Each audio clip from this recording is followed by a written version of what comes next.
Welcome to Millennials on the Move, and today we have a very special guest, and his business has a lot to do with something we all love. It's food. And I'm super excited, not because of the food, but because we have a new guest on our show, Kenny Lawrence. And tell us about yourself before we get into the business side of things. Well, I'm 30 years old. I'm from Fort Lauderdale, Florida. I'm a graduate of Florida A&M. Currently, I'm in Go Rattlers. Right. Currently, I'm enrolled in grad school at Florida International University. I'm studying hospitality management. I'm getting my master's in hospitality management. I have a beautiful daughter. She's 7 years old. She's the love of my life. I have an English bulldog named Bear. He is crazy. I love sports. Love the Dolphins, love the Heat. I know everybody love to hate on the Dolphins. I don't understand that. I don't see how you from South Florida and you don't like the Dolphins. But those are some of my favorite sports teams. I enjoy art. I love going to art galleries. Definitely love fashion and clothes. So I'm more of like a creative, so that's really my stitch. Okay, so everything sounds great, but I have to chime in with the whole dolphin situation. I was gonna let it go, but I since this is I just couldn't, so I have to say Cowboys all day. We're not performing at our best at this moment. Yeah, I was about but to say. I just have to throw that in there. That is Cowboys all day, and we rival because we're usually at the bottom of the barrel, but at least the Cowboys make the playoffs. I times. think our record's a little bit better this Right year. now. Okay, since we're going to stick to the present, yes, go Dolphins. I get it, okay? And whatever. I'll give credit when it's due. So, I heard you talking about getting your master's in hospitality. So that brings us to your business, right? So what exactly is your business? My business is called Food Friends Catering. It's a catering company. We specialize in elevated comfort foods. We also provide vending services for large-scale festivals, and even on a small scale, like if your church wanted to have vending services, we could provide that as well. It's really something that I started so that I could fulfill my dream of owning a restaurant. So I figured the best entry into the industry would be catering because it's something that I don't necessarily have to have a brick and mortar establishment, but I can still build clientele and grow the business over time and then go into the restaurant. Right. Food Friends Catering. So that makes me feel like family has a lot to do with what's going on with this business and also friends. So let's touch on who makes up this company and who helps out and who does what. Like what roles do you guys have? Well, the main chefs are myself and my mom. She's the one who taught me how to cook. She's been the main influence for me wanting to be a chef. She's in classically trained and neither am I, but our mission statement is basically make it taste good. No matter what it is. Like when I was younger, I would see her come home and take the scraps and then make something magnificent from it. So that kind of built in me, taking simple ingredients and making quality food with it. But the company consists of myself, my mom, and then my sister, my little brother. My daughter's mom also helps sometimes. Just whenever I can pull family and friends together, in this startup phase of growth, is basically what I've done as far as. Right. But a food tent is more like, it's specialized for like festivals, carnivals, where you're gonna be in place for several hours, serving whatever food items you're gonna be serving. Cool. Yeah, so that's why we do a lot of vending at events. Okay. Throughout your whole process, starting it up, like what did it take to fund the tent and the catering? And, did you have savings before you started? Like, was it difficult? Because I know you're LLC. So how did that process go for you? Like, was it smooth or was it like it took you a couple of years to get this started? That's a good question because I feel like a lot of millennials who are starting businesses, the fear is that they don't have enough capital to do it. Really, for me, it was just off of a small amount of savings and then like grind. Honestly, I was working for the state government for a while, or after school, maybe for about 5 or 6 years. I was doing real estate investigations, and I just wasn't happy with that anymore. And so I decided to walk away from that job. And this is at a time, you know, where it was pretty scary for me. I lost my health care, my health insurance, and everything like that. So it was like it was really taking that leap of faith. But just grind. Like I did Uber. Like I did Uber and Lyft. And then like any catering gig that I would get, I would basically just reinvest that money back into the company to like purchase more equipment and look for more opportunities. So there's really no fear that you have to have about the funding side. It's just about how passionate you are about it, and that will elevate your growth. You don't really have to worry about the money, just take action. Right. I think a really important thing that you said was you were afraid of, you know, stepping out essentially on, you have no foundation, right? So you're leaving this comfort and security of a job, of health insurance that probably covered you and your daughter, if I'm not mistaken. So it's this whole idea of, you know, going after your dreams and making sure that they happen, right? So you have to do things you may not want to do. I mean, Uber and Lyft wasn't like the biggest back then. You don't know friends who Uber and Lyft. You know, that wasn't the thing that we were doing on the side, but I was Ubering and Lyfting. How did you feel about it? Were you ashamed to tell people that you Ubered and Lyft? Because I was like feeling low key like, I'm not gonna tell nobody I do that, but then I got over it. But how were you about that particular job? Initially I was, because it's like, you just came from having a salary, you got a college degree, all of that. But then you have to say to yourself, like, nobody else is gonna do this for me. This I got bills. Plus, I'm trying to, you know, build this company, and it's the only way that I'm gonna be able to do it. So, if I can make money, I'm gonna make money. And for me, Uber was convenient. It was like I could control my hours. You know, I could work all night if I wanted to. And so, to me, it's a blessing. It was a blessing to me. So I definitely agree that helps. When you quit a job, I mean, if you have a vehicle, this is the plug. We're telling you, we're living proof that it's helpful. He invested in his company, and he has a company. You know, so I don't want anybody to, you know, get in your way of feeling uncomfortable about maybe starting at McDonald's. I know those jobs that people make you feel like, really? You're doing that after you came from this? Like, it makes you feel very uncomfortable, very insecure about your situation.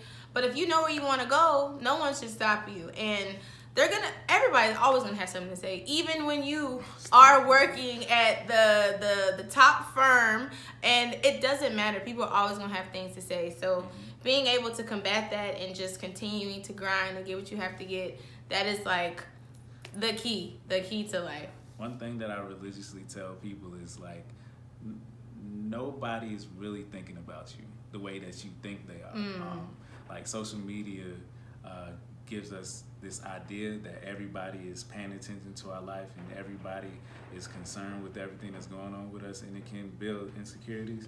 But at the end of the day, everybody has a life going on. Everybody has their bills they got to worry about. When they go to sleep at night, 9 times out of 10, unless something like major happened, nobody is thinking about you. So when you lock that kind of mind state into your head, you can do anything. That was fun, because that was one of my questions. See, that's cool. You see how that works? You know, you just get talking, and I don't even have to ask that now. So that's the advice that he would give to you. At the end of the day, nobody's thinking about you, okay? So live your life, do what you have to do, go after your dreams, don't worry about it. So now that we are, you know, at this stage where your company is thriving and you're getting more clientele and you're getting noticed, what was a point where you felt like, I could be doing better, or a point you felt like you failed yourself or your company? What was a very tough time, a challenge that you had to get throughout this process? I could say that when it started rolling and I was getting back to back caterings, and I was like, oh man, this is really taking off, and you know, I can be a little bit more comfortable now. You know? And then you hit a wall and you don't get a catering for 2 months.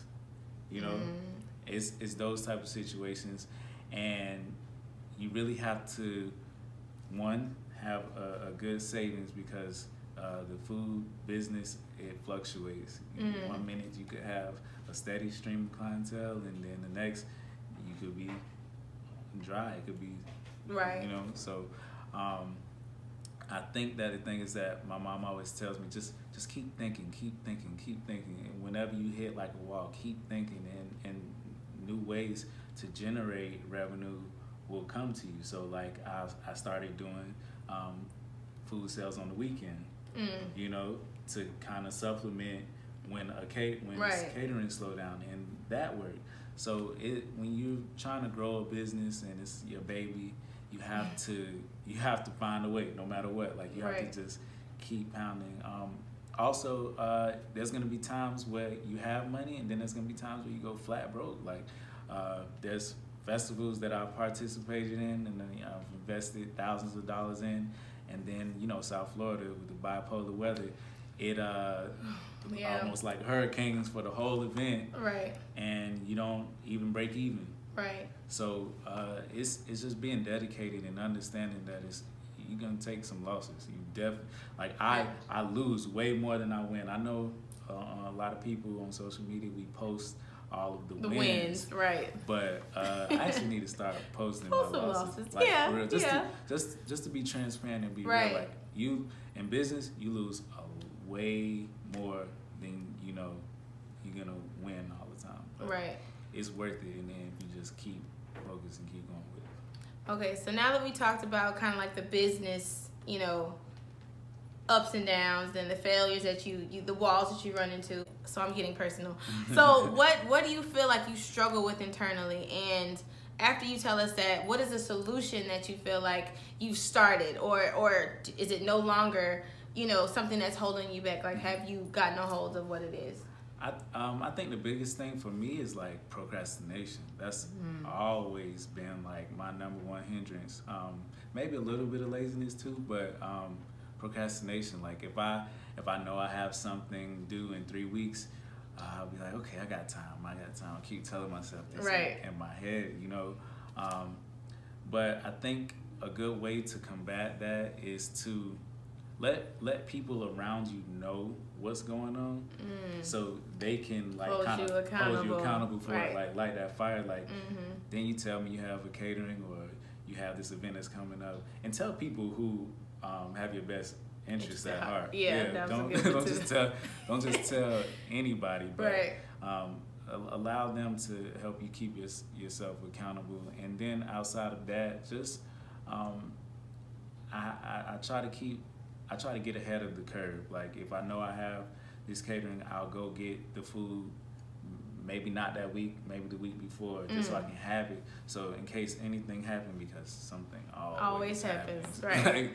it always does. I have it, and I can start prepping without saying I gotta go shop for the food, then prep, and then package, and it gets crazy. Right. Is there a quote other than "they're not thinking about you"? Is there a quote that you feel like keeps you going? Because I know I heard you say a lot that your mom always tells you to continue to think, right? And I think that's great advice for every entrepreneur, for every person going after their dreams. Continue to think. But is there a specific quote or something that you tell yourself to get by that you can, give to the people so that they can feel the extra push? Most definitely. For me, it's find your happy. And over, I say like the past 2 years, I've been really trying to reinforce that with myself. Whether it's relationships, whether it's school, your job, whatever you're doing, you're gonna get the best results when you're happy is doing what you love. True. If you don't feel connected to it or there's no passion behind it, it's 9 times out of 10 it's gonna fail. So I say find your happy. If you're in a toxic relationship, get out. If you are not happy with your job and there is an opportunity for you to quit, and still be able to maintain, walk away, because at the end of the day, you only have one life. You don't want to live with any regrets. And the thing is, with the way things are today, you can always leave a job, try, and if you fail, you can always get another job. That's the biggest thing. Same thing. Look, that's the biggest thing. Jobs aren't going anywhere, okay? Like, I specifically said that in one of my videos, and I said that because I had to tell myself that, right? So, you know, you get in these moments of kind of like, I don't know, like you're self-attacking. That's what I feel like it really is. Like, you're going through the list of everything that you could have done, you should have done when the time presented itself, and then you did it, and now then you think about other people. Like, you get so wrapped up, right? And finding your happy is super important, but knowing that if you try and you fail, okay, cool, but there's always another solution. Like, it's not the end. So stop treating everything like it's the end. And I'm super dramatic, and I have a tendency to do that. But it's cool because I'm working through it, and I feel like at this point, I have realized, look, you're not going to win every time, and you just need to be consistent and find exactly what it is that you really want to do, because it's going to show, and it's going to fail. So maybe you need to fail a couple of times to figure out what it is, and that's okay. That's okay. You know, fail sometimes to figure out what is your triumphant moment, what is exactly it is that you want to do. So I thank you so much for, you know, coming and talking to the people, and please support, okay? Because at the end of the day, we need each other, and we all love food. I just feel like, you know, like, and I just tried his lemon cake, and if you're a cake person, you know the cake that's like super moist, like it's like the perfect cake, and it's like you would probably end up eating the whole entire thing if you don't slow down. That's how the lemon cake tastes. So I'm just saying, that was a plug for the lemon cake, and I just really appreciate you for being here. No problem. It's an honor, and like I said, I'm super proud of you for this platform that you're providing for young entrepreneurs and millennials, and especially for Black millennials entrepreneurs. You know? Yes. There's not many outlets for us. Yeah. So much respect to you for that, and I know this is going to be successful. Y'all support her. If y'all know any business owners, refer. Plug. Hey, listen to the man. Hey, he's gonna leave all his information to his company right after this, so please stay tuned. Don't leave. If you need any of his information, it's gonna be at the end of the video, so you have to watch the end of the video. So thank you so much for tuning in, and we'll see you guys next time. Thank you. My name is Kenny Lawrence, owner and chef at Food Friends Catering. If you have any special events coming up, from weddings, baby showers, birthday parties, and you need catering services, please hit me up at foodfriendcatering@gmail.com, or you can find me on Instagram at foodfriendsllc, or you can search my name, Kenny Lawrence, on Facebook. We are working on the website, so that's coming soon, but those are the platforms that you can find me on right now. Thank you.